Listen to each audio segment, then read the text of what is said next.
Welcome to the Sci-Fi Center, the place to be, where comic books and wrestling collide magically. Movies, TV shows, and pop culture we share. Get ready to rock, we're here to take you there. From superheroes to aliens in outer space, we've got the latest news and reviews in our embrace. Turn on your screen, let the neon lights glow. We'll take you back to the 80s. Let's rock and roll. Sci-Fi Center, where the legends come alive. Get ready to geek out, let your imagination thrive. We're diving into the past with a touch of modern flair. Sci-Fi Center, the ultimate pop culture lair.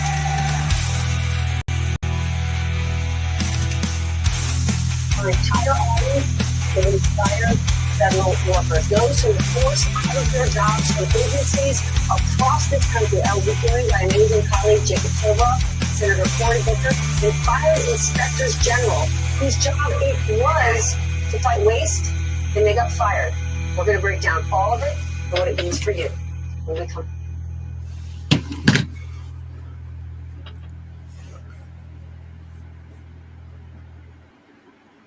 If there is a such thing as a happy Monday, here it is. Well, at least the last 16 minutes of it had a burst of energy. And like I said, whenever I have that kind of energy, it's time to don the lightning bolt and talk to my adoring geek public. No topic. I don't know how long the show is going to last, but like I said, had a, like I said, burst of energy. And one of, the main reasons why I do anything I do, anywhere I do, is because I like having geekly conversations. So here you are. Surprise. Welcome to a Monday, a rare Monday Midnight Express. We may or may not have Brad. Since I pulled this one out of my ass, he's probably taking one of his naps. And he is on the East Coast, so you never know. He might pop up, might not. I wouldn't count it. Let's go and start and say hi. And William, how excited are you about Keanu Reeves? He sent me this in a message. I have not heard or seen of this anywhere other than what you sent me. And once again, I don't understand why we would be talking Beyonder when you pretty much bypassed the Beyonder with Loki. And so that element that was in Secret Wars, even if you were going to go, it's already been bypassed. I don't. And in the 41 years since the Beyonder premiered in 1984. We've gotten better as a writing society when it comes to comics and it comes to omnipotent enemies.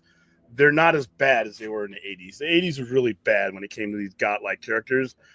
I mean, Loki is better than anything that appeared in Secret Wars. And like I said, you don't need the Beyonder now. So, there you go.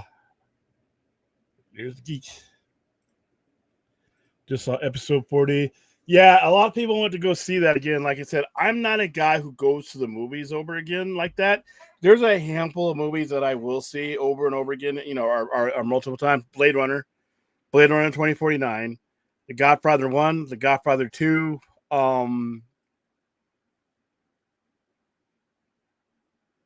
Other than that, I really don't go out to the movies to see rescreenings or things. And even when I go see a movie, usually I'll go see a movie and that's it. Like when I go see Thunderbolts on Thursday, I'm not going to go back. I know there's a lot of people who can go back and watch a movie 2-3 times with them.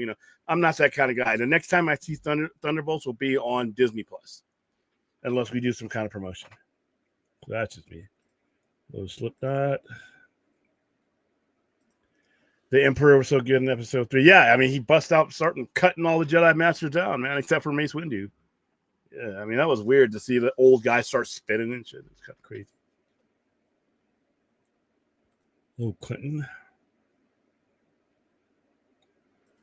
What tweet are you? Okay, let's go look at this up because you are obsessed with this Beyond Madness.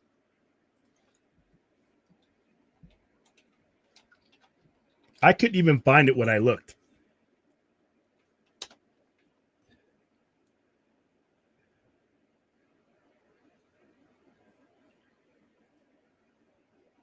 Let's see.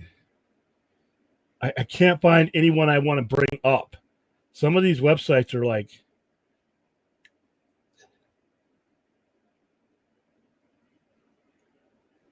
I see a bunch of theories. Now, you sent me a screenshot.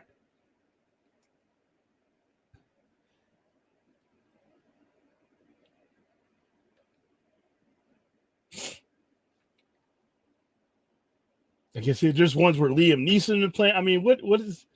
I can't find anything that's actually a credible website.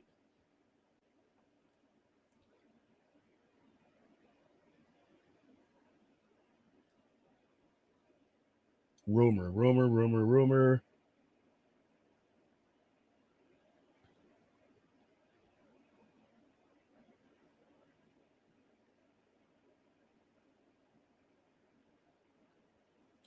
Liam Neeson. You sent me.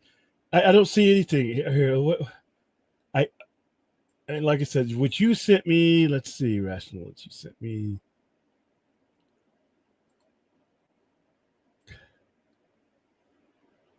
Okay, so what you sent me was from discussing film. So let's look that up.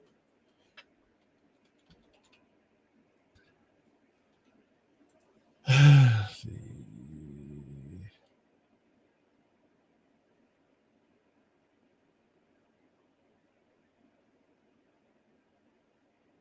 I don't even see it on there.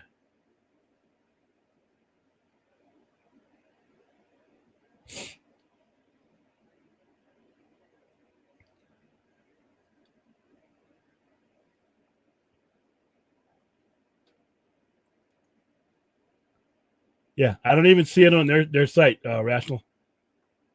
You sent me a screenshot, but you know. All right, so that's why I'm laughing. I don't. I mean, actually, send me a link to the tweet because I can't find the one you sent. Hold on, I'll be right back.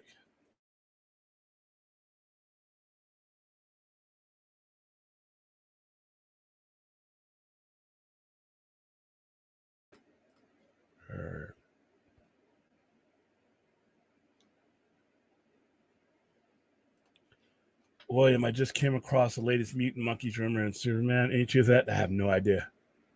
I haven't been paying a lot of attention to Superman news lately. You haven't afforded to see. Oh, is that the what do they call that out here? They call it something else with the theater I go to. I don't like that. I saw Top Gun Maverick in that, and I did not enjoy that at all. I did not. I understand it's kind of cool. Shit's all shaking, and sometimes they have the stuff come out. No. I just want to see the movie. I think one of them, like if you're when you're on an aircraft carrier, you can there's like they had effects where the water was misting out or something like that. And I'm like, what? No. I just want to watch the movie. I will use my imagination to figure out how that atmosphere is supposed to feel. Plus, I like to eat while I'm watching the movie. I can't do all that. I say this is.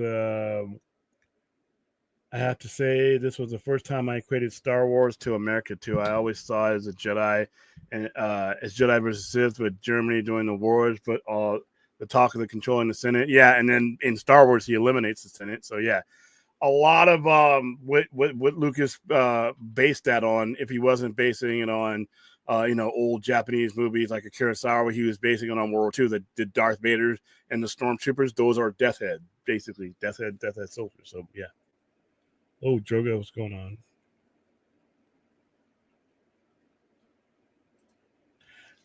I think time does. I don't think certain generations of Star Wars fan are ever going to truly appreciate them.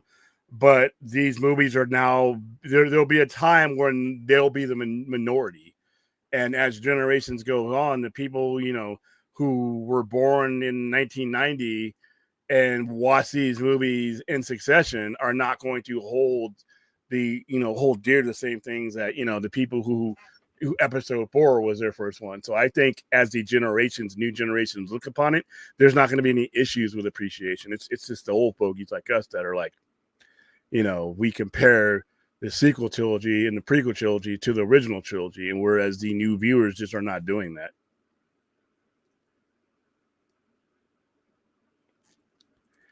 Keanu Reeves was not on Avengers Doomsday, but a mysterious actor we don't know who was. Like I said, if we didn't already have an apparatus, if for those of you who haven't read Secret Wars or Secret Wars 2 and don't know who the Beyonder is, the Beyonder is basically a stopgap character. One of the lamest characters ever created. And the reason I say that is because it was the 80s. And whenever we needed something like that, some kind of godlike character, they just pull one out of their ass, had no purpose. And the Beyonder basically he was an entire universe that crossed over into ours. So he had the powers of a god. And he was basically pitting Marvel superheroes against each other in a Secret War. And there were two of them, Secret Wars 1 and then Secret Wars 2. They were all right. I mean, they put Mike Zeck on the map, but as far as like the character himself, he could do anything. He could do anything, and it wasn't even fun to read half the time. I mean, there was nothing to the character. It was probably one of the most shallow characters you had because they didn't write him to develop him as a character. They wrote him to create an antagonist for all these other people, this godlike, overwhelming odds type of character. It's kind of lame. You don't need that now because what ends up happening during Secret Wars is Doom finds a way to steal the Beyonder's powers. We don't need that now because he's probably going to try to steal the power cosmic, and he's probably going to use whatever he gets from the power cosmic to try to go after Loki. So you kind of replace the Beyonder with that situation already. I don't see him being in this show.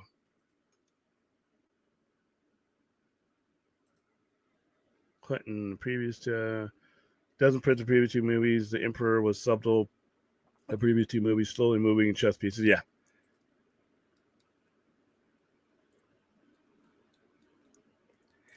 Yeah, they kind of pissed me off. I just don't like that kind of disturbance while I'm watching a movie. I could see if I was on Top Gun the ride, yeah, but I'm watching the movie and all this shit. Yeah, not for me. The Beyonder does not need to be in the Avengers Doomsday. There are plenty of characters that could explain how the belt. Yeah, like I said, Loki, the Scarlet. Wow, Scarlet Witch. I didn't even think about that, but I see the Scarlet Witch coming back. I see the Scarlet Witch as being one of the people that helps create this new universe because of her powers. So I don't think we've seen the last of her. But I think we're going to end up seeing Team Doom versus Team Loki, which sounds like a lot of fun to me. No, I have not. I know there's one out there. By the way, I still don't think we've seen the last of Kang. Too long super chat. King's Dynasty releases. Yeah. I was excited about that. I don't like the way I mean, people are like, well, he got beat by Ant-Man, but that wasn't the King that they would have ultimately faced. I don't like the way they handled him. I think they could have done a lot of better job. I still think they can. I still think you're going to see those variants out there, even though they said they were cleaning them up during the second season of Loki. I don't believe that's a character you can clean up in that manner, but you could be wrong. Thank you for the super chat. No, come on, Canada. Don't degrade yourself to do Mickey Mouse MCU.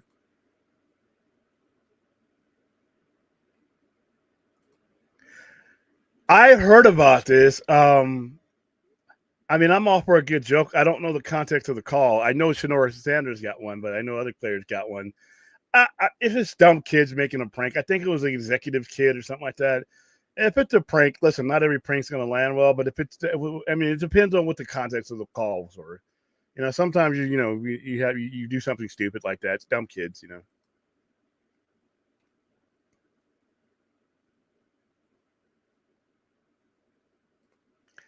I didn't have the biggest problem with General Grievous being blackluster because I knew who the true enemy in the movie was.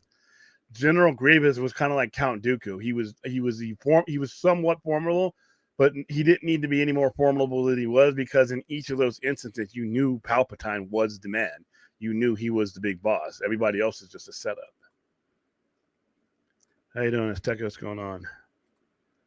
I just think introducing the Beyonder this late would make no sense if you have characters like God, Loki. Yeah, you already have characters. So you see, back in 1984, you didn't. you had Loki, but you didn't have this Loki. You didn't have this version of Scarlet Witch. You didn't have Doctor Strange like this.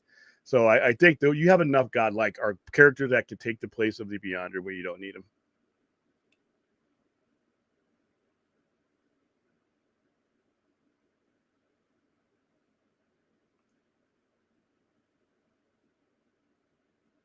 All right, man, you guys all saw episode 3. Like I said, I love the movie, but I just don't have any desire to see it on the big screen again. Would you do which would you do first, Sinners again, or the Accountant 2 or Thunderbolts? Well, I have not seen Thunderbolts. I'm seeing an Accountant probably later on this week. So by default, it would be Sinners. But even then, I have no desire. I love Sinners, but I'm just not that kind of guy. I mean, I'll wait till it comes out. You know, the next time I see Sinners, it'll be on one of these screens that I'm looking at right now. So now, did you see the comic book that was canon to the MCU Scarlet, which held the TVA, so maybe Doomsday? Yeah. Well, the TVA, we showed these when I was at the store. The TVA is all over the comic books, and they're Renslayer, all those characters are actually characters in comic books. So yeah, I could see once again, and you have variants and everything else, and you know the nature of what they're trying to do at Secret Wars leaves a lot open. So yeah, I've seen this.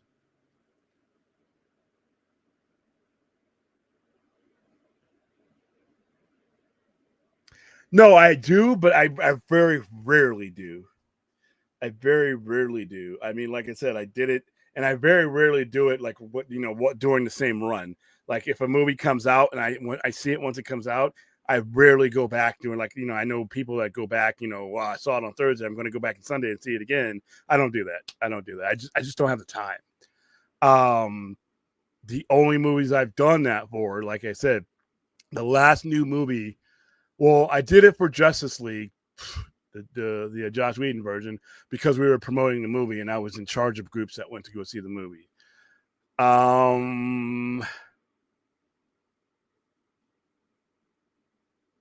The only movie in probably the last maybe 10 years that I've seen multiple times during its run, other than that, would be Blade Runner 2049. Once I go see a movie, that's it. Especially nowadays when I know it's going to be on a streaming service sooner than later. That's just the way I roll with it.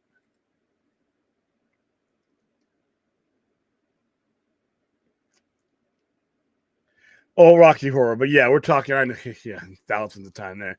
But like one that's, like I go see as a first run and then over and over again.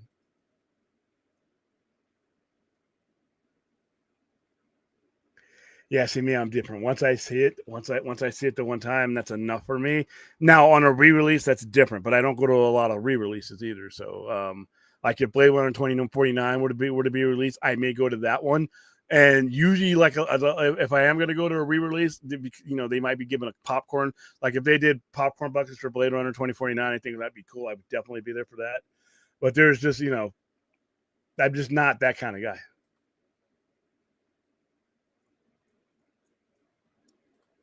You'll probably get your X-Men fix in there for sure.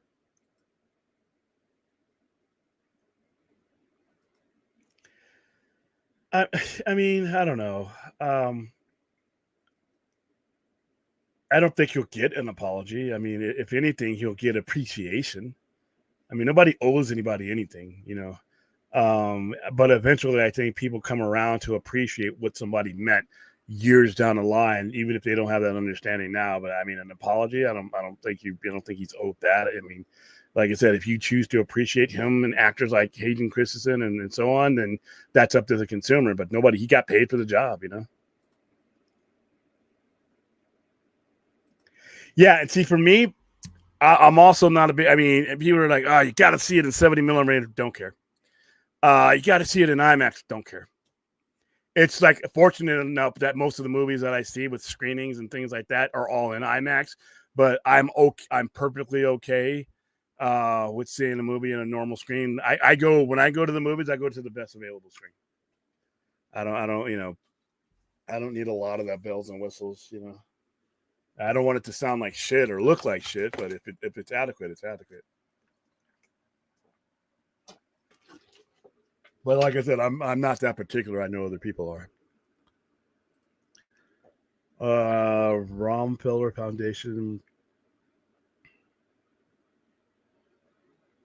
You please clarify, Hunter.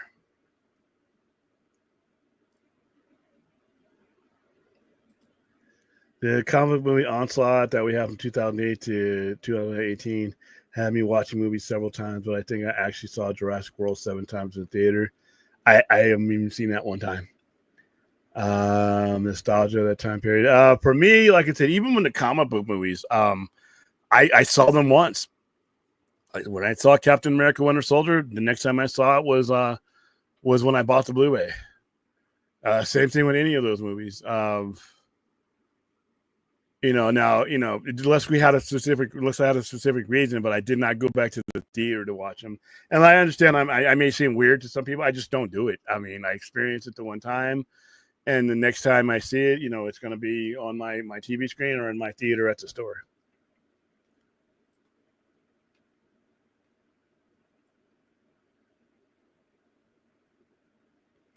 All right, now you're trolling me because it's not. But hey, to each his own. I thought some places are doing that. I think some places are doing that. I don't think we've had one in Vegas yet, but I think some places are doing that because this year is the 30th anniversary of one of the most underrated. And I did see that in the movies. I've seen that multiple times, but I did not see it in the movie. And when I watch Heat, I rarely watch it all the way through. There are certain scenes that on any given moment or any given day that I just want to watch, like the cafe scene. I love watching that. The bank robbery scene. But I'm never truly in the mood to watch it from front to back completely. That doesn't mean I don't love the movie. It's just that there are certain scenes. The Dark Knight is one of them. The Dark Knight, Batman, The Dark Knight. I don't watch anything outside of Heath Ledger scenes. If you take him away from that movie, I just not. I'm not there for me to watch. So, but yeah, Heat's one of those ones that Heat is one of those ones that I do watch often, but not in its entirety. Huss 2 is selling really well. The story is getting weird. Some twist. I'll review it probably, next week, next Saturday. It's still going on, by the way, Chuck. Yeah, there's a Vader popcorn bucket that breathes back at you. He does his breathing. Jake Lloyd is the only person that can save Star Wars with a return. Somebody get this man an acting coach. I doubt Jake Lloyd could save anything, but okay.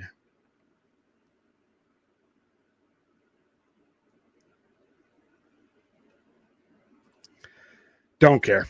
Sorry, Sineb. I don't. You lose me at Hulk Hogan, and Eric Bischoff hasn't been relevant in 20 years. I guess they're doing some kind of platform to where they're going to be doing a show or something like that, and there's supposed to be some mystery third guy. I'm like, who cares? Probably Kevin Nash. I mean, literally, these men have done everything to make themselves irrelevant over the past 2 decades. Hogan more so than anything. But yeah, anything that they're doing, I have no desire to pay attention to it.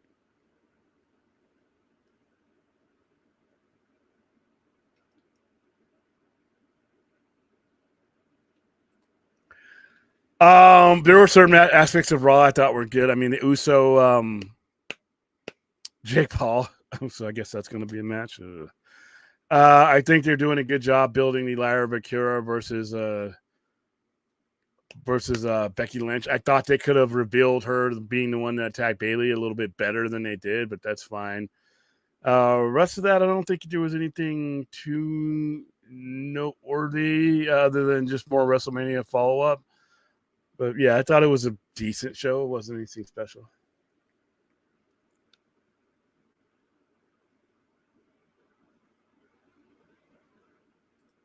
Yeah, we're promoting it. So yeah, I'll be there for Mission Impossible. And that's one of my most anticipated when we did our top 10. That was one of my That was one of my most anticipated ones. I think it was in my top 5, if I can remember right. No, that's not what we're seeing. Once definitely tracks your outlook and perspective of things. Yeah, and like I said, I mean, there's not a month that I don't go back and play a scene from Blade Runner or Blade Runner 2049. I don't watch the whole movie, but there are just certain things about those two movies that hold me. Same thing with Godfather. Sometimes I'll just watch the opening scene of Godfather when he's talking to the Undertaker. You know, it's like, I believe in America. You know, and he's talking to when Bonacetta is talking to Don Corleone, and then for that whole time, all you see is Bonacetta's face, and you see the back of Marlon Brando's head. And then when you turn around, he's got the cat, and he's like, you know, we've known each other for many years. That you've never come to see me for counsel, even though my wife's the godmother to your only child. You know, and all that reasoning when he's about to turn him down. But that was, you know, one of my favorite scenes. And then the obviously the ending scene of Godfather, but Godfather 2. Where Michael just goes on a vicious, you know, he just becomes inhuman and he just wants to kill all of his enemies, and he kills Fredo at the end. Spoiler alert, it's been 50 years. But yeah, I'll watch those scenes over again. Movies like Crimson Tide, you know, late Gene Hackman, the scene where they're arguing over the order to launch the nuclear weapons, and it's just so much intensity. There are certain scenes I'll watch, but I rarely sit through an entire movie over again that I've seen, other than a handful of movies. I saw Man of Steel twice, BBS twice, Dune 2 twice, Thanksgiving twice, Flash twice. Well, I saw Flash multiple times because we promoted it, so I had to be there. The Batman 4 times, yeah, and like I said, there are a lot of people. There's a good percentage of people who can do that, and they get enjoyment out of that. It's just not. I'm just not one of them. That's all.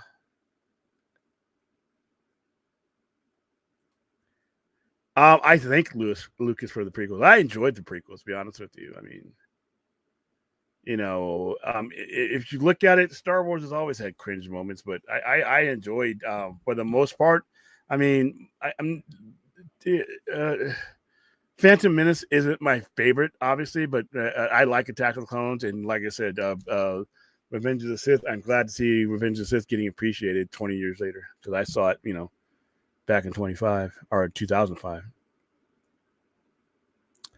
You see, you're gonna have to go to the fourth 1000 school of trolling if you're gonna want to get a rise out of me, Braden. Gotta like sneak that in, you know, to where I'm like, oh, I'm being trolled. Okay. I think I've gone the next night again, but we can't remember which movie. Damn, dude. Well, what were you? You were probably partaking in some other activities too, Larry. Knowing you. Yeah, I saw BBS. I did see, but once again, we promoted BBS. Man, same thing with Man of Steel. Like me going back on my own, but I did see those movies multiple times in a few days because of the promotions that we were doing.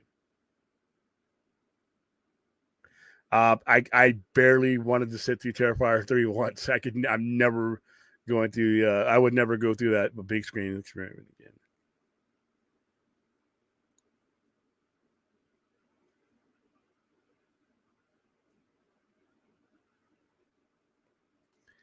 I think Ryan Coogler wants to stick to the comic book character, and that's why that is Black Panther. I don't think another comic book character. No, I don't think so either. Yeah, Mission Impossible looks insane.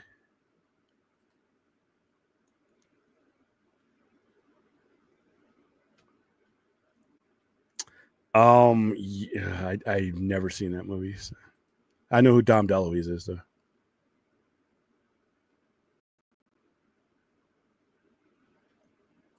Yeah, Sonny appears at the. Why does my fucking screen keep shaking like that? Sonny appears as a flashback when Michael breaks it to them. It's on December 7th, which is Vito Corleone's birthday. And Japan had just bombed Pearl Harbor. So later on that evening, it's revealed that Michael Corleone, as you know, in the beginning of Godfather, he's a Marine captain, has enlisted, signed up for the Marines, and that's when they find out. And Sonny's pissed at him. It's like, your country's not your blood. He's like, and then what's his face is try to tell him, hey, me and your dad, we've had plans for your future. Your dad went through a lot to Tom Hagen to get you those deferments. And he's like, I didn't ask for that. So yeah, I remember them. Fredo's all congratulating him. It's like, congratulations.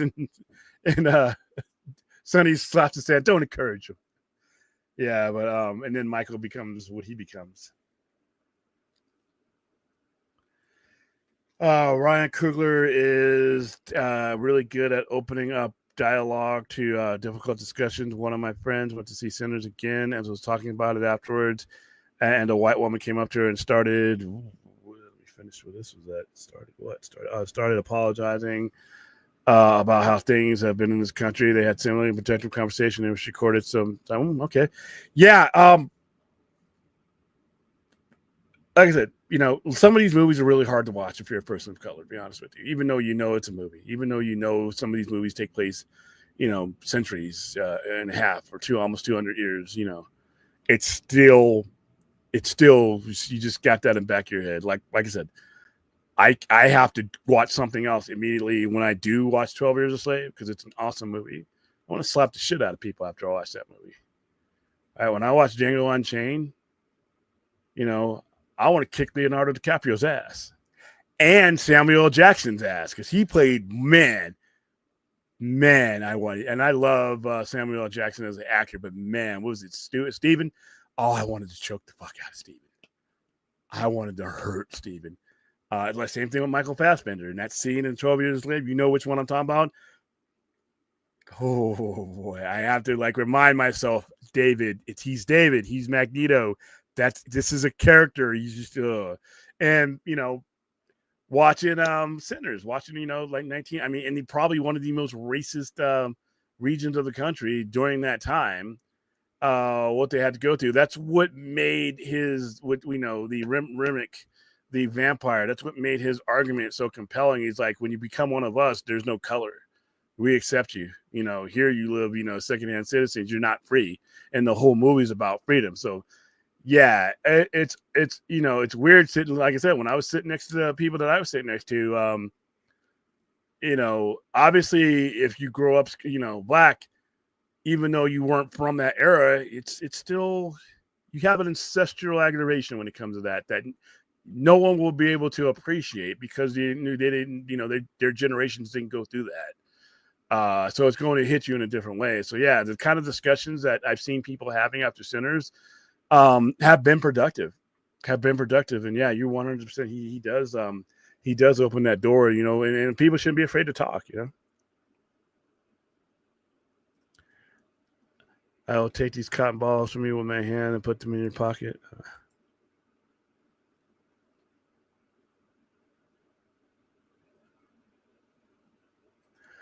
I felt odd giving Phantom Menace a bad review when I came out of the theater. I was like, I'm not crazy, but this was bad, right? I don't think I wouldn't hold on, let me fix this.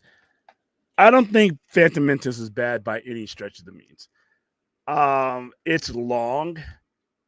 It's not paced like the kind of movies I really enjoy watching, on that level. It has characters in it that I never connected to, but there are still enough good elements in Phantom Menace to where it's enjoyable. The Duel of the Fates, that alone, it saves the movie. Out of the three, I think it's the weakest of the three. But yeah, I didn't think it was bad. I didn't leave when I left the theater in '99. Wow, fuck. Wow, it's been 26 years. June of 1999. Because in Vegas they were playing it 24/7. So when I was working a graveyard, when I left the graveyard to go see this movie, I had a hard time staying awake because I was dead tired and the movie kind of moved slow. But I never thought Phantom Menace was bad. I didn't think it was great. I saw the fan screening BBS exclusive teaser IMAX in Ontario, and we got an advanced ticket to see BBS the following year, the week before the initial release. Cool.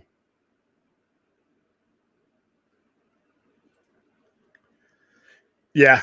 Like I said, if you can't remember the movie you went to see multiple times, I'm guessing which one you were on. Wow, we don't know.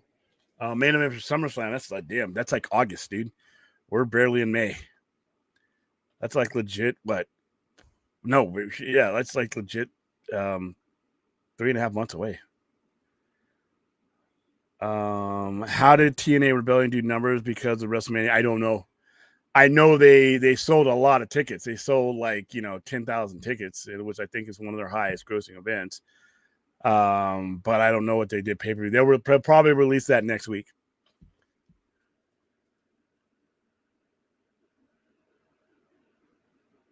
As far as SummerSlam goes, I mean, if Cena still has the belt, maybe it's Cena and Cody. Maybe it's Cena and Punk. As far as the other side, I don't know because I don't know how long they're going to keep the belt on Jey Uso. But SummerSlam's so far away. We got Backlash coming up. I don't know where the stories are going to be as far as SummerSlam goes, so I couldn't tell you right now. Get with me in a couple months, Chuck. Oh no, I don't. I've never seen that movie. Sorry.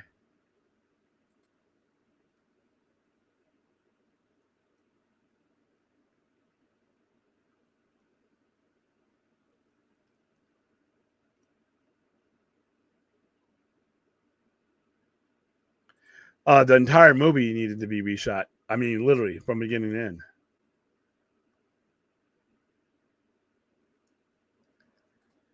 Yeah. Samuel Jackson, Leonardo DiCaprio really played those roles well in Django. You definitely and like when they died, when he kills Steven, when he blows up that house, when he shoots him in the leg, just lets him bleed there.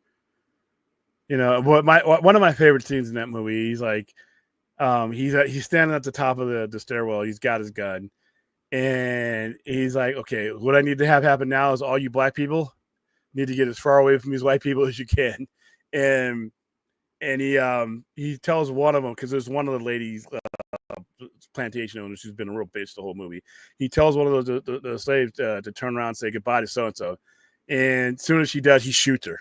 And the way that the effect her, she goes flying off the screen, and then he starts shooting them all, and he gets down to Steven because Steven wants to say, Steven, no, not you, Steven. You stay right where you're right where you belong.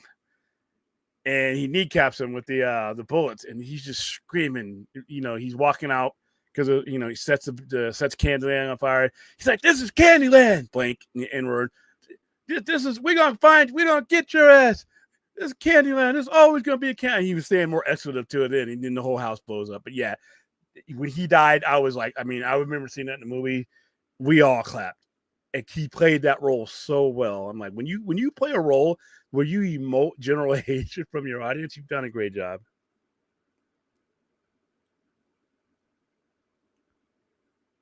Let's see.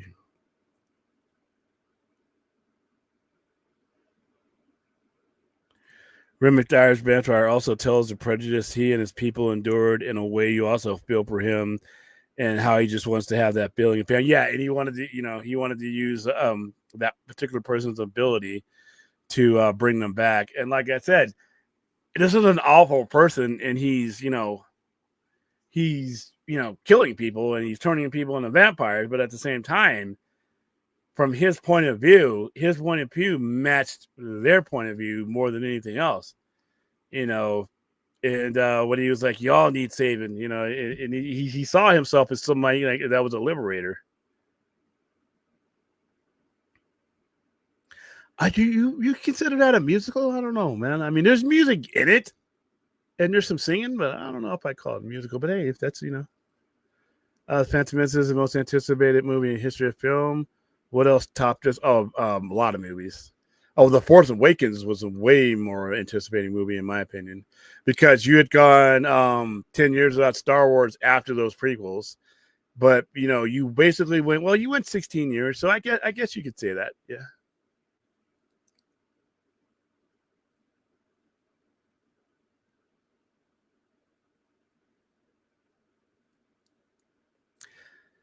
No more origin movies.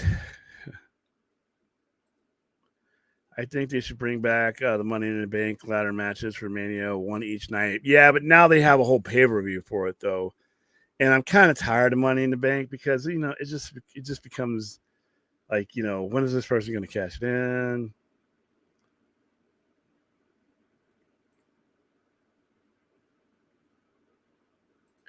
I think the reason Gunther lost to Uso is going to drop the title to Jake Paul, which will be trash. I don't think he's going to drop it to Jake Paul. I don't think Jake Paul is ready to carry that either.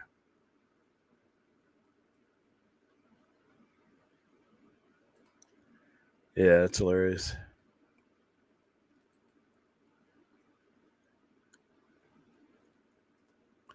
Hello, Ray. What's going on? You got weird hours as I do, man. I've actually been to Santa's Village. When we were kids, living in San Bernardino, I have been to Santa's Village. As a kid, this is back in the 80s. This is back in like 83, 84. That is a kick-ass place. And it's open year-round, but my parents took us Christmas time. And it's weird because you can go to Santa's Village. I don't even know if it's still there. I don't even know if it's still there. Is it still there, Azteca? I mean, but when we were kids, and the commercials that they had were cheesy, but they were cool. But you could go there, and they had like projects you could do in Santa's Village, and the elves would help you build stuff. I mean, I remember people were heading out in July, but we would go. I think we went twice when we were kids. After that, I kind of grew out of it, but it was kind of cool. Santa's Village, you go up to Big Bear because of San Bernardino County. It's basically LA East. I mean, a lot of people who live in San Bernardino County were working in LA because the homes are expensive. But San Bernardino is like, the mountainous version of, LA. I call it the LA mountains. So, yeah, even when we were living in LA, we would drive out there. That Santa's Village was cool, man. That's a memory, dude. That's a memory. Have you ever been, Azteca? Oh, and Fourth. I know Fourth is out there. Fourth is in the 909. Yeah, Santa's Village was really cool. I wonder if it's still out there. Yeah, you know what? I'm gonna look because oh man, that brought back some really serious memories, dude.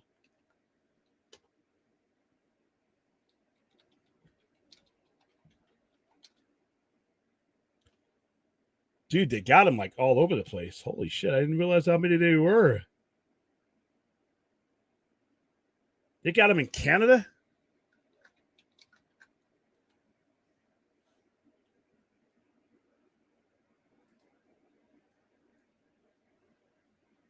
Okay, it's now called Sky Park at Santa's Village.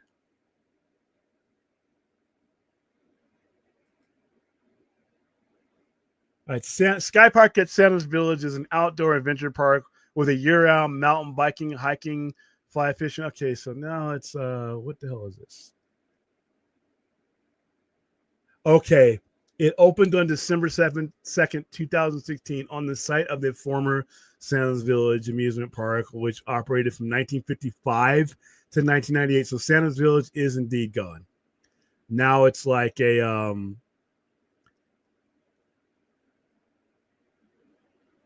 yeah, it's Lake Arrowhead. Oh man. So they've changed it. It's still, I mean, Santa's Village is such a huge name. Even though they've changed it to something else, it's still at Santa's Village. I wonder what kind of what's the website? Let's see. Yep, when you go to the thing. Now it's like a mountain park type of situation, but they've basically taken everything. They've basically taken everything that was there and taken the Christmas theme from it, and here you go. That's what it is now. So you still have Santa's toy test track. The sharpshooter thing, that was where you could go play and you shot the little snowman thing. So that's kind of the same. There was no archery range. There was no axe challenge. The Northwoods Express, that was the train that you saw in the commercials. The little set, but now it was painted like Christmas. Adopt a Reindeer is still there. Chapel of the Little Shoulder, that was actually Santa's house. So it's still sort of there, but not the same as it was when, like I said, I was a kid. Man, that shit was fun. Man, now I feel real old. Shit.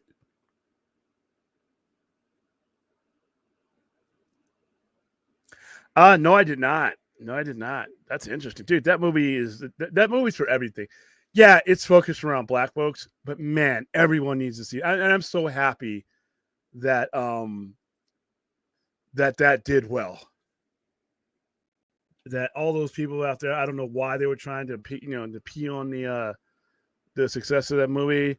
That movie's at 163, and that's before it hits PVOD. We're just gonna make a crap ton of money, so I'm happy for that. The night is young. Okay.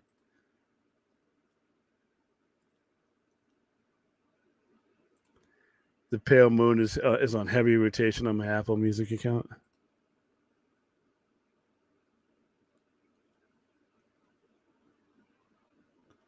Let's see. Jay is not losing to Logan Paul. It's a way to give him a shine. I mean, it's also a way to see if Logan Paul can be. Can he attract people to a main event? That's one of those things where you've already held the mid card belt. Now see what he can attract on the. They'll put him in a pay per view. They'll put him in Backlash and see how he draws, and then we go from there. In the mid 1980s, we said elves. Okay, man, that brings back some memories. Oh my god.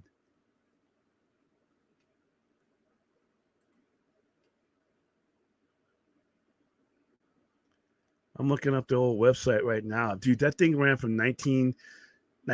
Wow, that lasted a long time. I'm just looking at some of the pictures from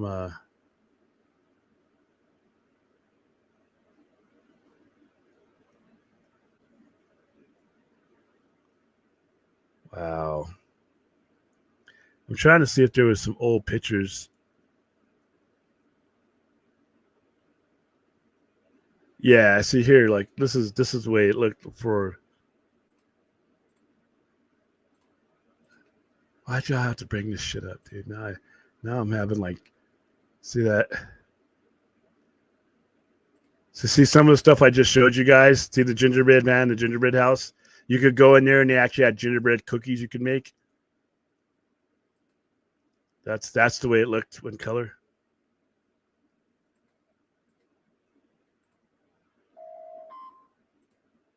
Wow, that was one of the main things that you would recognize. And they had all these little house things that was there's the ride. There's a little bee. You could ride the bee.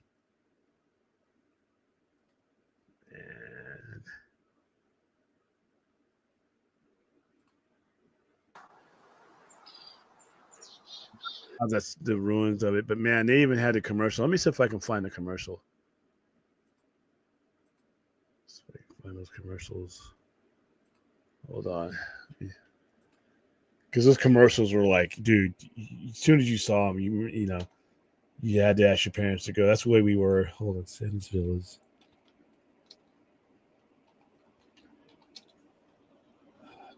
Commercial.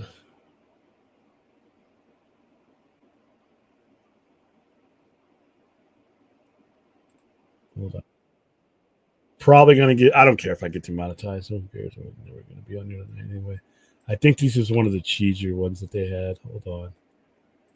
This is the one I went to as a kid, Lake Arrowhead, the one in San Bernardino County. You can see Santa in the summertime because right now he's at Santa's Village in the San Bernardino Mountains. 13 big rides provide fun for the whole family. Visit the petting zoo, see Santa's reindeer. There's food and treats from the Pixie Pantry and the Good Witch's Bakery and lots more. Santa's Village is fun for... They legit had those fucking deer there too, because some things are big. I remember being scared. Shit, things are when a little kid. Those things are big, and the little gingerbread man thing in that gingerbread house I showed you. And fantasy all rolled into one. Santa's Village in the cool and clear San Bernardino Mountains on Highway 18, just 30 minutes north of San Bernardino. Now open daily. You can visit Santa in the wintertime because right now he's at Santa's Village in the San Bernardino Mountains. 12 big rides provide fun for the whole family. Visit the petting zoo. See Santa's reindeer. There's food and treats from the Pixie Pantry and the Good Witch's Bakery and lots more. Santa's Village is fun, forest, and fantasy all rolled into one. Santa's Village in the colorful San Bernardino Mountains on Highway 18, just 30 minutes north of San Bernardino. Now open weekends and holidays. You can see Santa in the summer fantasy. Yeah. Santa invites you and your family to join him for Summer 2, Santa's Pet. And it was open every day. I mean, you and it was packed. I mean, you would go down there like, you know, on a Sunday. It was open every day, and you could go like I think they were open on Christmas for a little bit in the afternoon for like a couple hours. You could go, and it was kind of cool. It was like, you know, something to do as a kid. That was back when we you know, as a kid when we would go to amusement parks. You know, we Magic Mountain, Disneyland. I haven't been to Disneyland since grad night. I as a grown man, I have no desire to go to Disneyland other than to go to the Star Wars section of it. But as far as going to see Mickey and Donald and all that, nah. But you know, we would go as kids, and like I said, you could only in Southern California, you could only go to so many. I mean, how many times are you going to go to Magic Mountain, you know, Disneyland, all that kind of stuff, you know? But when it came to like something like Santa, you know, that was kind of new because you had to go out of the way. It was in the sticks, man. It was in with the folks where I say, you know, the reason why black folks wouldn't be in these horror movies because we don't do the woods. You had to go to the woods to see Santa's Workshop, man. Wow, it was kind of cool, man. But yeah, those commercials are on all the time because I remember it because I know because I would be watching G.I. Joe and Transformers and they would always play those commercials during those when they knew we were watching.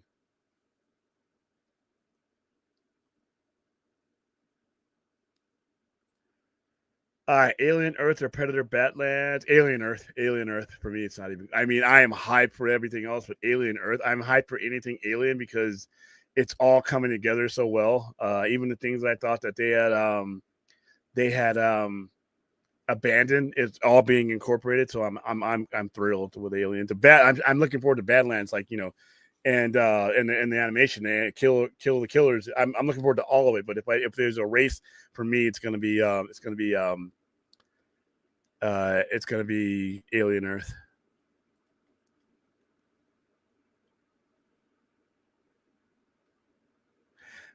Did you watch the little thing that we were watching last night with the gestation? That's funny for me. It's kind of nasty.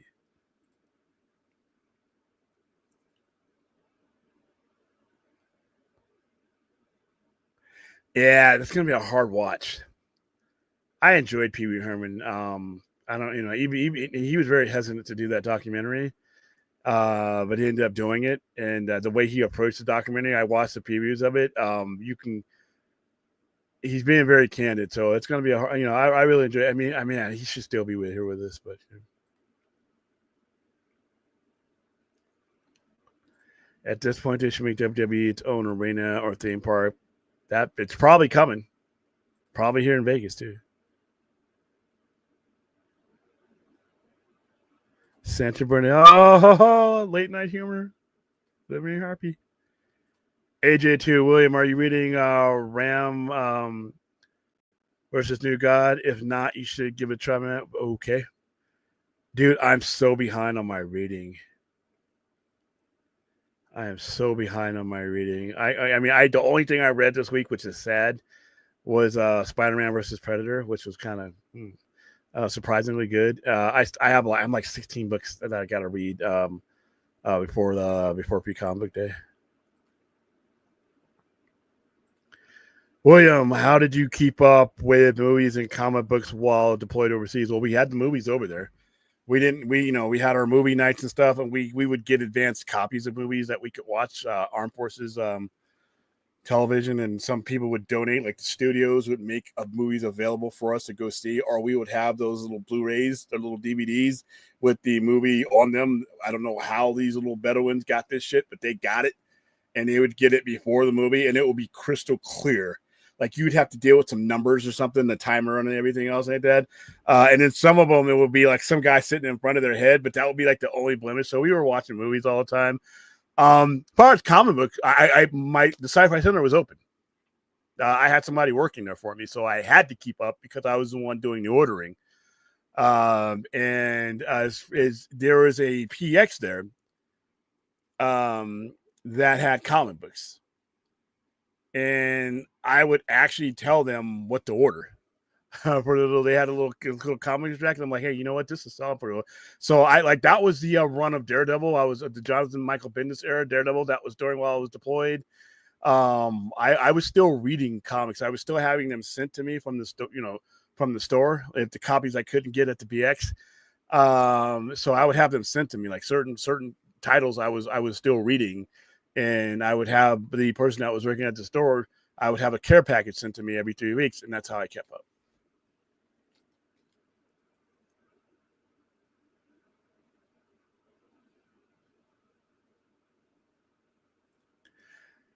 Kugler's from Northern California, so it makes sense he collaborate with a musician from that side of hometown. Yeah, he's from Oakland.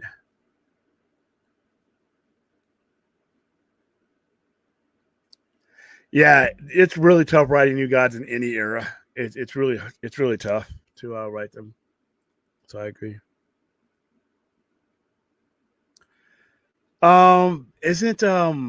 Is I know Outcast. Who all? I mean, every year that they do this, it's controversial in Rock and Roll Hall of Fame because what is rock and roll? That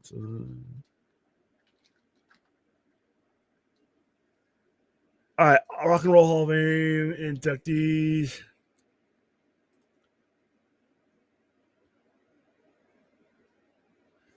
Okay, so the nominees are out. So nominees Mariah Carey and Oasis among 25 Rock and Roll Hall of Fame nominees.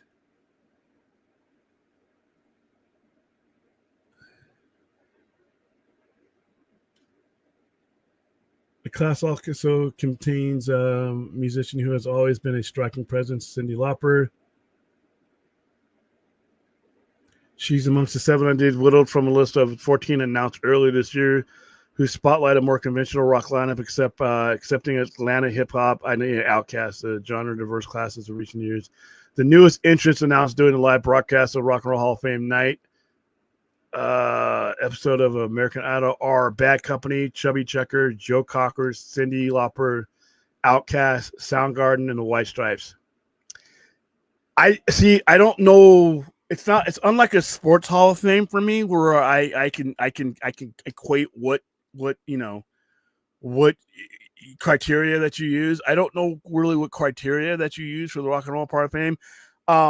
Bad Companies is classic. Chubby Checker, I mean, of course.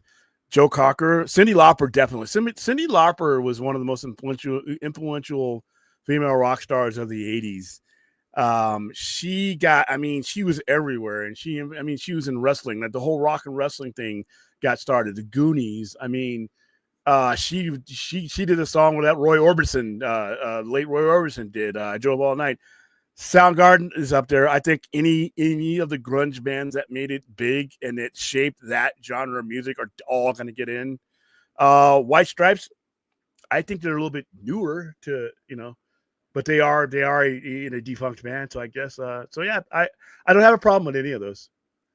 But yeah, it's just a weird criteria. The only problem I ever have with the Rock and Roll Hall of Fame is I don't know the criteria. Like I do, like when you tell me NFL Hall of Fame or when you tell me Baseball Hall of Fame, things like that, there are criteria that I can go, oh, okay, that guy's a definite Hall of Famer type deal. But all those bands are admirable.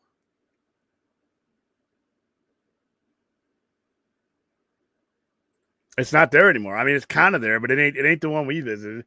Fourth, did you go as a kid? I mean, I know you live in that area.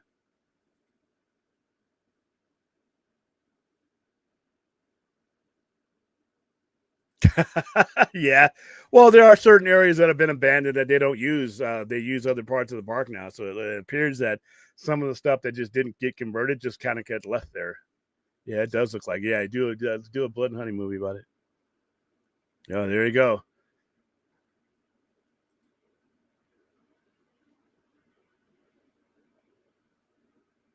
Yeah, there's a lot. See, that's the soundtrack is something I can listen to over and over more than I can go see the movie again because that soundtrack was going to be weird. That sound score is just something else. It's all over the place in a good way.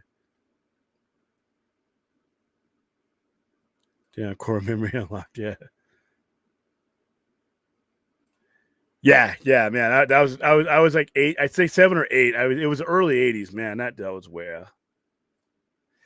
Yeah, San Jose, like I said, they would show those commercials. That's why when he brought it up, I'm like, oh man, I haven't had a reason to think of Santa's Village. I don't even think about Santa's Village when it comes Christmas time. It's just, but man, that was a good memory. And like I said, it was we had already been to Six Flags. We had already been to Disneyland. We had already been to Knott's Berry Farm. We went to all that stuff as a kid. He lived in Southern California. It was all within, but in Santa's Village, I mean, that was something new. It was kind of cool to go and know that was something. And like I said, it was really popular. 1955 to 1998. That's a 4-decade run. That's a good run. There's a lot of shit that you will remember for the rest of your life that doesn't last that long. I mean, there's a lot of stuff that doesn't last that long.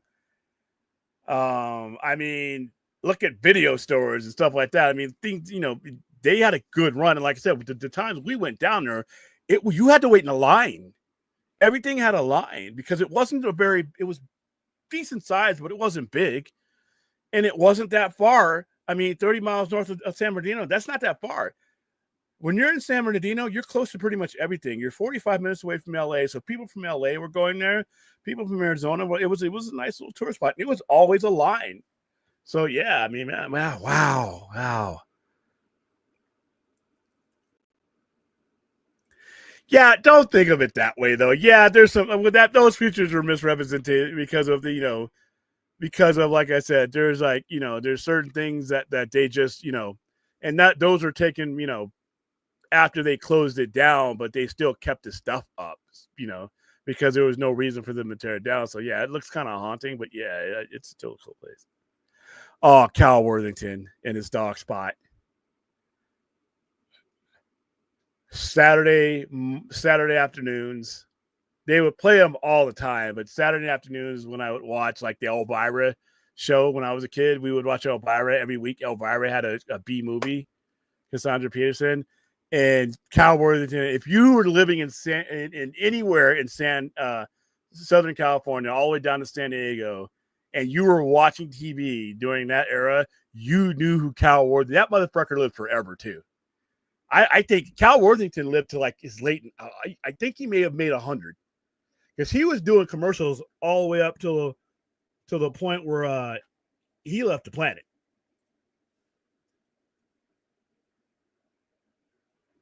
'92. I mean, 92. And he was doing commercials all the way up,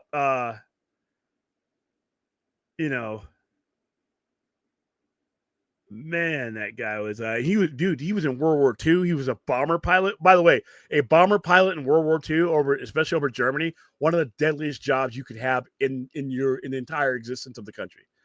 And he was in World War II. He was this guy, man, oh my goodness. I was looking up because somebody did a parody of his videos, Cal Worthington and his dog Spot, and he would always come out on riding something, and it was never a dog. That was the whole point. He would come out on an elephant. He would come out with a monkey. He would come out with oh my goodness. Yeah, Cal Worthington and his dog Spot. And he had one in oh my goodness. Go see Cal. All right. This was one of the older ones, but they had he made them every year, and he was this dude was an icon, dude. Probably get demonetized. Probably not even on the air right now. Worthington and his dog Spot. If you Need a car, go see Cal. If you need to go see Cal. If you want your payment slow, if you want to save some dough, go see Cal, go see Cal, go see Cal. Any model, any make, go see Cal. Give your pocketbook. Okay, by the way, he was crazy too. That's him. That is him on that plane, strapped to that plane. And he's like in his 50s here. He was a bit crazy. This was Tom Cruise before Tom Cruise. Great, go see Cal. Save some money, save some time.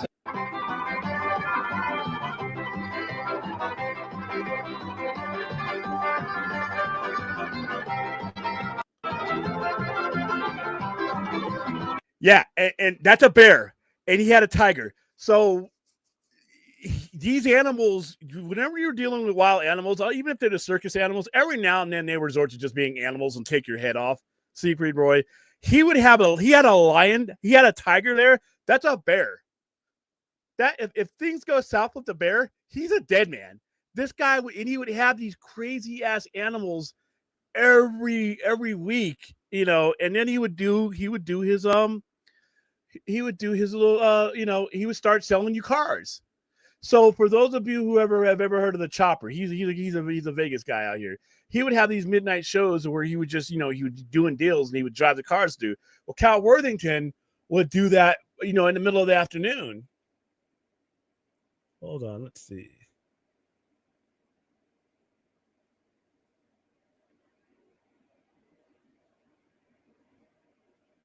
Wow, man. Here he goes. Hold on. Yeah, this dude was a nut, and he did some really dangerous stuff. This was one from the mid '80s, and then, like I said, this was probably one of the more tame ones. Here's Cal Worthington and his dog Spot. If you want a better buy, go see Cal. If you're the guy who's satisfied, go see Cal. Give a new car to your wife. A new Ford. Look, I'll sell you this new 84 LTD for $75.95, or I'll lease it to you with no money down, $180 a month. I'll sell you this new Ranger pickup for $57.95, or I'll lease it to you with no money down, $136 a month. 1984 Bronco 2, sell it to you for $93.95, or I'll lease it to you no money down, $219 a month. Oh man, that guy, and like I said, he was an excellent salesman. He was an excellent marketer at the risk of his own life. Like I said, there were people that were protest these commercials because they thought the animals were being harmed and exploited. I'm like 8-9-year-old me are like, aren't we worried about Cal? Aren't we worried about him getting eaten on live air? But yeah, man, Cal Worthington and his dog Spot. Boy, to grow up in California in the 80s was something special that I wish I could grant to anybody. No, we're not doing Santa's Village Horror. We're gonna keep that memory wholesome and great. Oh, Scandia. I remember Scandia stayed open forever. They had a Scandia out here in Vegas. Yeah, there was a Scandia out here in Vegas for a good while, to like literally like the last 10 or 15 years. Yeah, and like I said, he didn't believe in stuntmen. He would ride in on elephants. Elephants are dangerous if you spook them. He's coming in like Hannibal, just a crazy cowboy. He's riding on cars. He's riding. One of them was a bull, I think he did. They had a bull and they had it held down, but anything could go wrong. Anything could go wrong. That bull hears a sound somewhere, or that cow or whatever goes. Here's like somebody pops a balloon somewhere, and this fucking wild animal is going to toss you as far as humankind can toss you. He didn't care. Like I said, that plane thing he did that several times. That's only one time. He was like in his 70s doing that shit. He's crazy. And then now here comes Mission Impossible, and Tom Cruise is about to do the same kind of crazy stuff on a biplane. But Tom Cruise is making millions upon millions of dollars, and he's bored. Cal Worthington was selling you cars. He's doing that to sell you cars, used cars too. Yeah. They don't make them like that anymore. Maybe that's a good thing. I don't know. I would love to see that. That would be a good SummerSlam match. That would be a good SummerSlam match, or because you know what, take advantage of Joe Henry while he's hot, man. That would be good. I never got to go to Redlands theme park. It was called Pearl's Kingdom or something. I never went. I know what you're talking about, but I never did go to that. Yeah, well, he doesn't look like The Rock. He looks like a white guy, and that's who he's playing. He looks. I don't recognize him. I don't recognize him.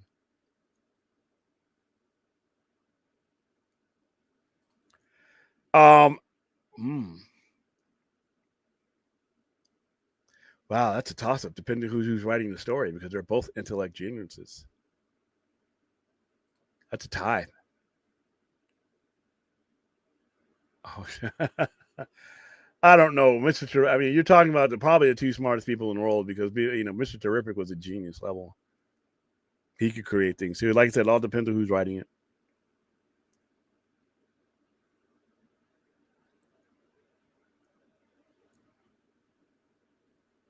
Yeah, man. I mean, I don't know. Were you old enough to remember that, Ray? I know you're a little bit younger than me, like a lot. Were you Do you remember Cal Worthington as Dog Spot? Because I know you grew up. Well, you grew up in Northern. Yeah, but he was known. He was known all up and down the coast, man. Inland Empire is so underrated in Southern California. Now everybody and their mama wants to buy houses out there. Go back to Orange County. Well, fuck, dude. I told you. San Bernardino, them cats are getting $250,000 to $350,000 for some of those houses. Remember, Inland Empire is where you lived. LA is where you worked. You know, my dad, when he worked for Northrop after he retired from the Air Force, we lived in San Bernardino. He drove to Pico Rivera. He drove to LA County. So yeah, now it's like, you know, but all Southern California. I mean, if we were within driving distance of LA, it's going to be expensive now. People thought Cal Worthington said his song "Pussy Cal." Yeah. No. Why would he? Yeah, he's selling cards. Go see Cal. Yeah, he had a tiger. There's one. He has a chimpanzee. He's got he had an elephant on several occasions. There's a lion. He had a lion, and like I said, the bear. Bears are dangerous. Like I said, I know that these probably are trained, but Siegfried and Roy were one of the most professionally trained tiger handlers out there, and Manticore damn near accidentally, by the way, almost decapitated Roy. He got spooked, and he took Roy by the neck like a tiger would do a cub, and dragged him away by his neck. Unfortunately, a man is not a cub that you can grab in that manner, and he grabbed him and almost killed him. People were like, you know, no way, that tiger was attacking. No.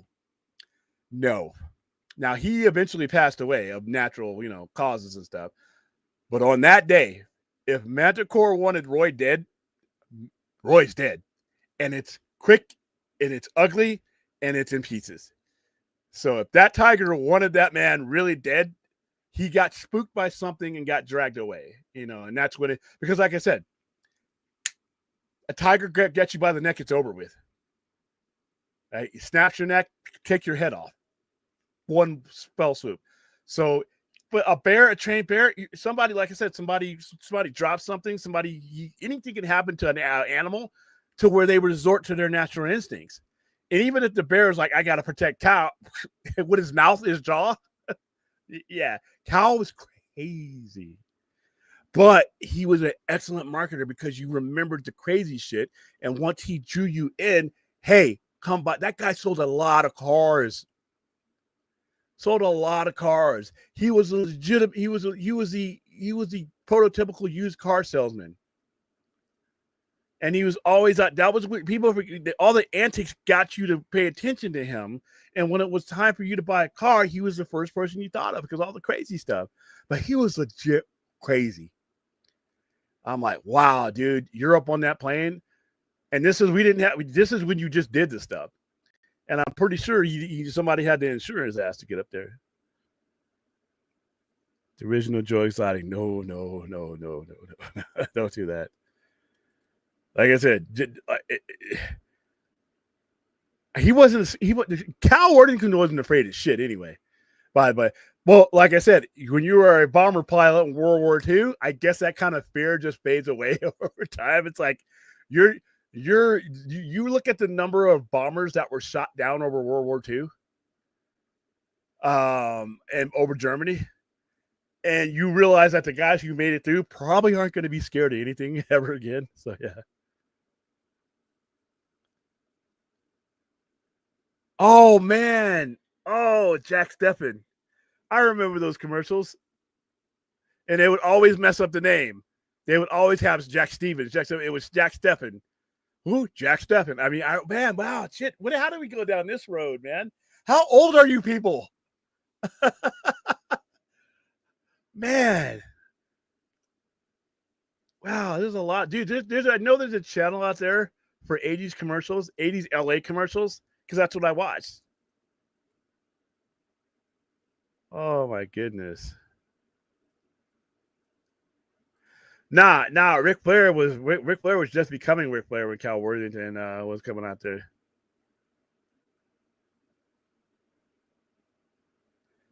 Yeah, that guy was Crazy.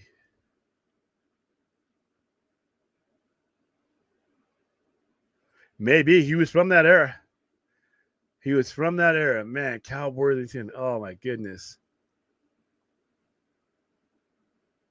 And he was all over the West Coast. My dog spot ads from the 1960s to the 1990s. And he died in 1992. This cat was making commercials all the way up until his 90s. Worthington produced a series of unconventional television and radio ads, loosely inspired by Earl of Madman Munt's oddball style. The campaign began as a parody of a competitor who featured a dog adopted from a pound. Each commercial opened with the line, "Here's Cal Worthington and his dog Spot." But Spot was never a dog. Instead, it might be an exotic animal such as a tiger, an elephant, or bear.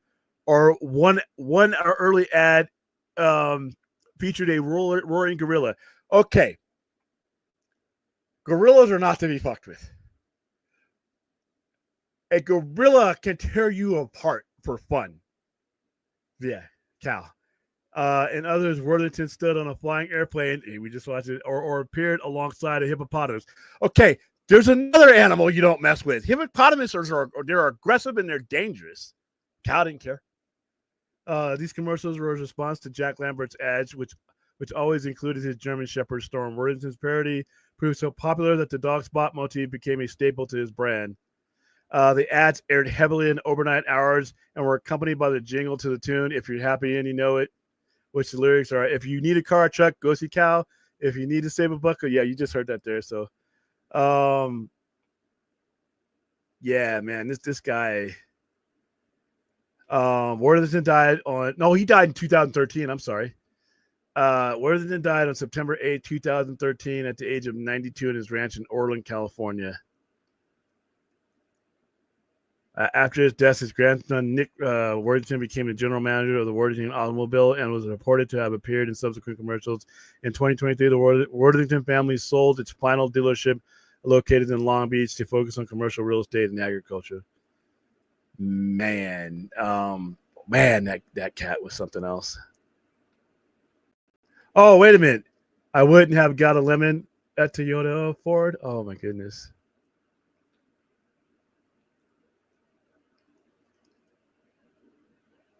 Yeah, I mean, you could sit and watch, dude. Somebody has gotten all these commercials. I mean, in fact, there's a YouTube channel, a host that literally he'll pick a year, and he'll pick a time and date a year, and he'll play like 3 or 4 hours. He'll just play the commercials, which is kind of cool. And he sometimes he's live, and you can talk to him. I'm like, this guy's kind of cool. And like I feel like I'm 90 when I watch him now, man. Yeah, Cal Worthington, man. It is, like I said, Elvira, that's one of the things that helped me get into horror television, because Elvira would watch these, she shows these horrible movies. Yeah, he was crazy.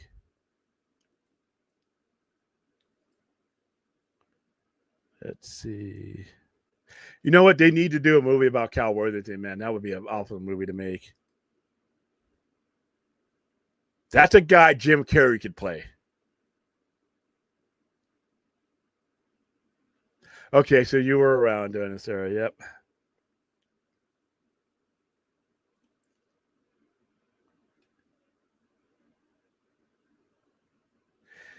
Yeah, and like I said, they raised him from a cub. They raised him from a cub, and when he went wild, because this is in Vegas, it was big news here. Obviously, St. Peter Memorial, they're huge, and when I first heard that the tiger attacked Roy, and I'm like, my first question is he alive? And they said, yeah. Well, then that tiger didn't attack Roy, because Roy, we would be talking Roy as in, those 19 whatever to whatever you died. That's what we were talking about. Yeah, 2013.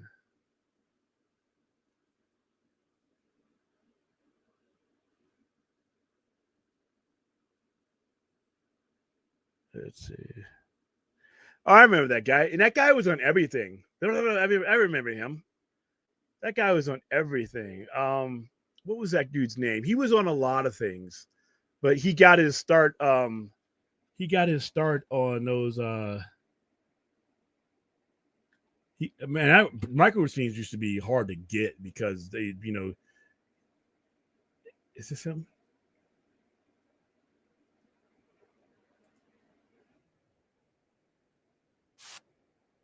Here we go. I remember this cat. He did a lot of them. He did them all the way up to 87, as far as I know. Because it sucked because the ones he was always on that showing you could never get them at the stores. Man. Most miniature replicas of the real. The Micro Machine Man here presenting the genuine original, colossally collectible, most miniature replicas of the real things. Micro Machines. Dramatically detailed, stupendously styled, smaller than a nut, this one or this one. And now with a totally terrific town. The new Micro Machine Super City Toolbox playset. Closed, it's a mild mannered toolbox. Open, it's a Micro Machine USA. Cruise your mini Micro Machine vehicles, planes, and boats to the police station, the marina, the mini motorcycle repair shop, the gas station. Yeah, and these commercials would piss me off because none of that shit was available at the stores. Especially when they would come to they would do the theme ones. When they would do the they would do the Star Wars ones, they would do the Star Trek one. You couldn't get them. They'd get like 2 or 3 of them in, and I'm like, dude, how are you supposed to make any money? Yeah, I remember that guy.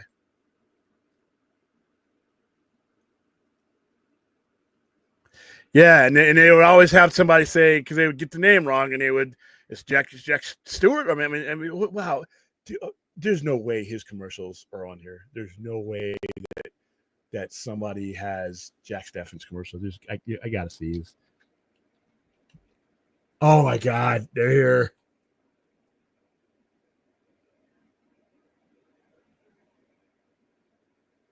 Oh my God. Oh my goodness. This is crazy.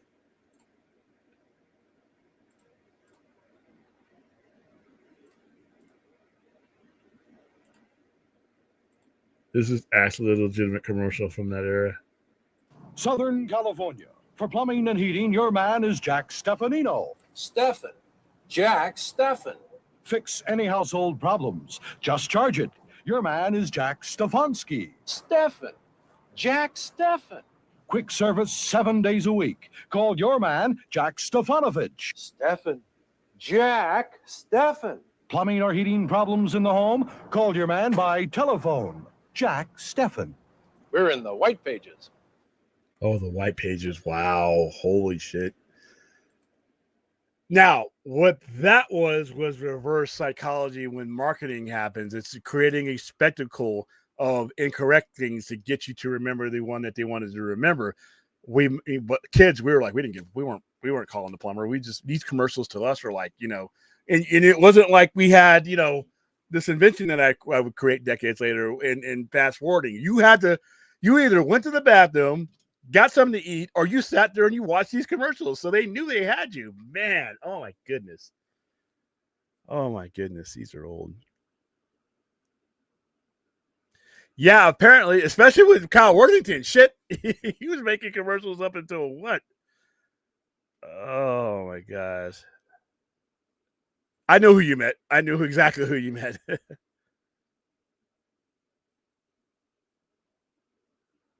Yeah, how did we get? Oh, we got up because Santa's Village. Fourth brought up Santa's Village. Yeah, especially in LA. I mean, because that's where you started. You would go if you went to like another town, like LA and San Bernardino had the same. They till this day have the same television. So even though San Bernardino's in a different county, it's a different city. It's in the greater Los Angeles area. So the entirety of Southern California, with the exception of San Diego had its own television and everything else. But as far as the entire, you had to go up far north of LA to get different stations. But the greater Los Angeles area is a massive area. And they in that television market, so LA proper, you were watching LA TV. So that region was pretty big. And you wanted that it was the most populous area besides New York. It's the same thing when you go to New Jersey. My parents are from New Jersey, and we often would go back there to visit relatives. And when you go there, every commercial is about something in New York. So, yeah. Wow. Holy cow. Yeah, like I said, it was derailment. Yeah, that's what you want to call it. Those I'm not as familiar with.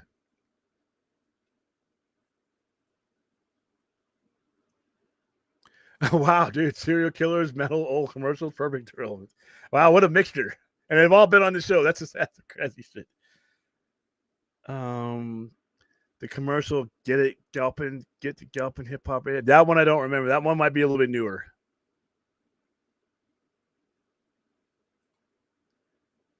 Yeah. Cal Worthington. It has a list. Cal Worthington appears as a car dealer in the 1973 film Save the Tiger. Worthington's ad for parody in Marty Films in 1977 comedy, the last remake of Bull Guest Star. Let's see. He was in the 1984 movie Cannonball Run 2. George Lindsay plays Cal, the uncle of the drivers Mel Tillis and Tony Danza. I remember that. In the 1993 movie Made in America, the character of Hal Jackson, played by Ted Danson, is based on Cal Worthington. Brown's Requiem, based on James Ellroy's debut novel, is the main character's boss is Bud Myers, a Southern California car salesman, famous for TV advertisements. He was always on the Tonight Show. He was always on the Johnny Carson. The only time I watched Johnny Carson with my dad is because he'd bring out these crazy animals. Wait till your father gets home. I remember that. Oh my goodness, he was in a lot because he was a legend, man. He was an icon. Yeah, especially when it's some shit that I haven't seen in like years, man, or thought of in years. Yeah, and you know what? That was every Saturday night or every Saturday. She would do them and also Captain Commander USA on USA Network. They would play these, forgotten movies, and that's how I would learn of them. But yeah, and Elvira, this was back, we did Channel 9, take out Channel 9. It's still running today. One of the great networks. I cut my teeth watching that shit. We did House of Wax. They did House of Wax with Vincent Price, and you could go to the 7-Eleven and get your sunglass, your 3D glasses. It was a big promo, and I'm like, my dad, we had to do it. He had to go to 7-Eleven. He had to go. I wasn't a 7-Eleven guy myself, Circle K, but this is the only way you could get them, and they did a video. They did a video to advertise it with and you can find this on YouTube. It's called 3D TV with Elvira. It is hilarious. This is how easily oh my god, it's on here.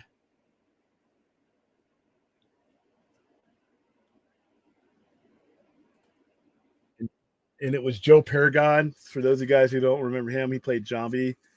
And this was the promo she played the week before the show. Oh my goodness. Here we go. I'm not going to play the whole thing because it's like really too long. Here's a really cool invention, TV in the third dimension. I'm gonna zoom right into your living room. Oh. All right. I know you're all laughing. It's 1982. I'm 8. It doesn't take much to entertain me. I bet you never thought you'd see how much there really is. Yeah. And this was to get you to go out and get the free 3D glasses to watch the free show that she was doing on Saturday night. And it was a big deal. Like I said, 1982. I know what you're thinking. We got all this shit now. We got the internet. We got digital cable. We got everything we could imagine.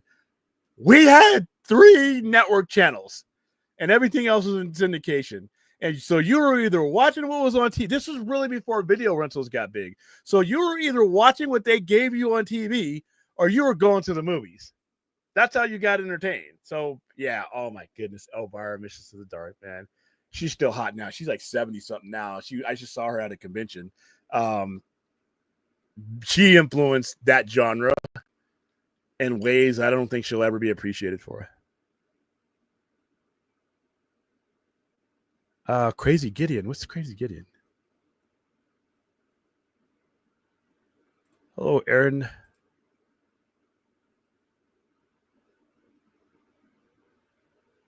Yeah, the white pages. Oh, man.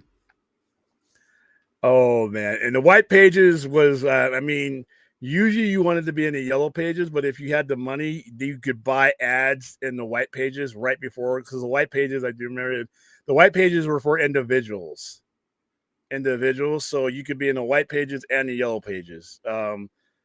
Generally everybody would have by default look you up in the telephone book in the yellow pages. That was a big deal, but now it's the yellow pages. Wow, I'm really dating myself.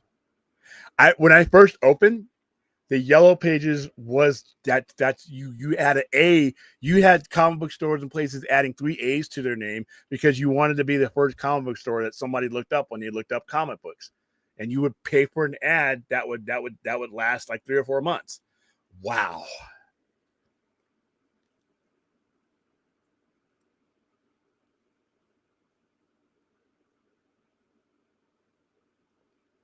Yeah, but this shit wouldn't work today. Cowboy Edition wouldn't work today. Nostalgia is cool, but they took advantage, and this is where nostalgia works when you're in that era. Now, if there are other ways. I mean, obviously, selling used cars is different ways of doing it right now. But they took advantage of everything they had in that era. Right? None of this stuff would work today, but it worked then because that's what we had. They stretched the limits of what we had as consumers. So yeah.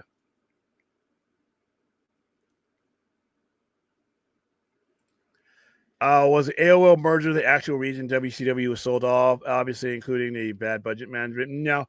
Oh well, yeah, because you had Jamie Kellner. Rest in peace, Jamie Kellner. Rest in peace. You're no longer with us, and my hatred for you stopped at the grave. You fucked up wrestling. Two things can be true.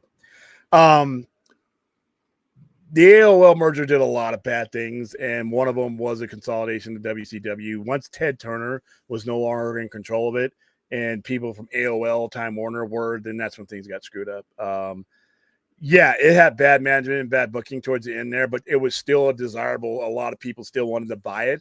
And I think Jamie Kellner thought he could get some kind of big deal with WWF at the time to where he could get WWF programming on that. Eventually, it would decades later, but he thought that, Vince would repay him, I think, to, for taking WCW off of TV. Once they took WCW off of TV, the package to sale wasn't worth it to any buyers. He purposely devalued it to end it and sell it to WWF for like $2 million, which was, even though there were other people, other groups that wanted to pay more for it. Jamie Kellner didn't want it on TNT or any TV anymore. So once he took it off of TV, it devalued the company. So yeah, that's why a lot of people hate that guy. Oh yeah, they still play those now. Life Alert is still a thing. Life Alert is still a thing. Oh yeah, Chia Pet, Chia. You can still get those. Yeah, that was the Wendy's commercials, man. Like I said, and at the time, what Wendy's was doing, they did have a lot more meat on their burger. And to this day, to be honest with you, Wendy's puts the most beef on their burgers, and that was the thing, is they were making fun of, McDonald's and Burger King at the time, who were giving you these little itty bitty micro patties, and here's Wendy's was giving you doubles and triple stacks, man. So yeah.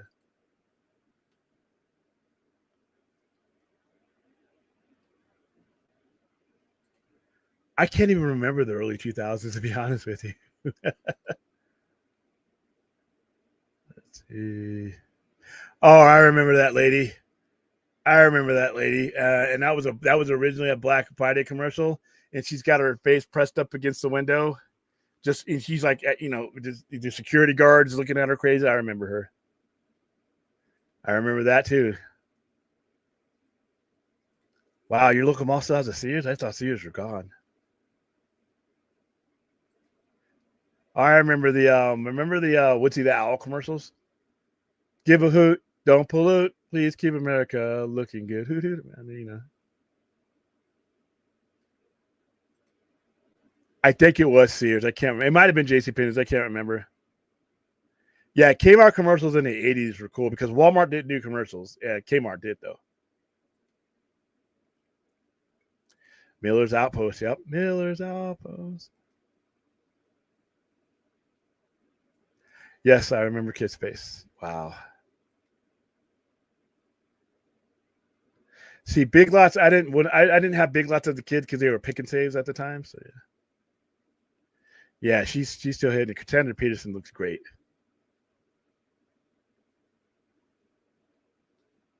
Yeah, you can watch her anywhere now. Oh my, what? Yeah, Elvira.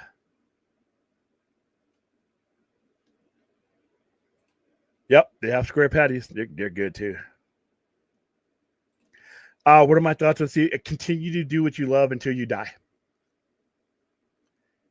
Continue if music is what you love, it keeps you alive.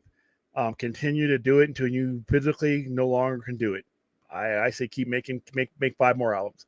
I love Stevie Nicks' voice. I'm glad she's still making music. In any profession you're doing, whether it's directing music like that, if she still has a voice, and she still does, I've heard her recently, continue to make the albums. There's always going to be a market out there for Stevie Nicks. So yeah, I know she's 77. But you know what? Like I said, Rolling Stones are out there. Keith Richards is never going to die. So yeah, keep doing it. Keep doing what you love.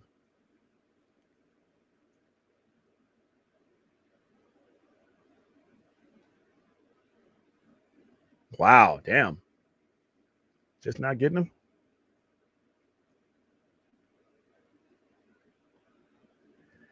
All right, guys. Well, wow. This was only supposed to be about a half hour, 40-minute commercial, but fourth derailed the show with fucking Santa's Village. And then from that point, it just went into like, let's make William feel as old as possible with Cal Worthington in his dog spot. Like I said, if you were from California in that era, there's no way you don't know who these people are. So, all right, guys, I am going to. This is like I said, the stream that was never supposed to happen has now happened, and it's over with. Thank you for joining me on this impromptu. If we're still on the air, because we might have had some major copyright infringement, who knows? This was fun. We will see you tomorrow night for our normally scheduled nonsense. But that's about it. I don't think I have anything to cover because we covered a lot of things I had no idea. I didn't know what I was going to be talking about when I scheduled the show 20 minutes before after I decided to doing it. But this show tends to go wherever, and sometimes those are the most fun shows we do. To be honest with you, that's why I do as many of these open topics, because you just never know where it's going to go, and they always go in a positive place. So, all right, guys. I will see you guys later on today, probably with some news. And then we are creeping towards Free Comic Book Day. For those of you all who are in the local Southern Nevada area, William is going to be giving away free shit all day Saturday. Keychains, comics, T-shirts, magazines, posters, everything. And then I have huge sales going on throughout the day. So May 3rd, save the date. If you're local, come by and see me. Some of you lucky sons of guns are going to be going with me on Sunday to see Thunderbolts. And when you get your free comics, make sure you open them up, flip through them. Might be a movie ticket in there. All right, guys. We are done for the night. Have a good morning. Be safe. Have fun at work if you can. And enjoy the rest of the start to your week.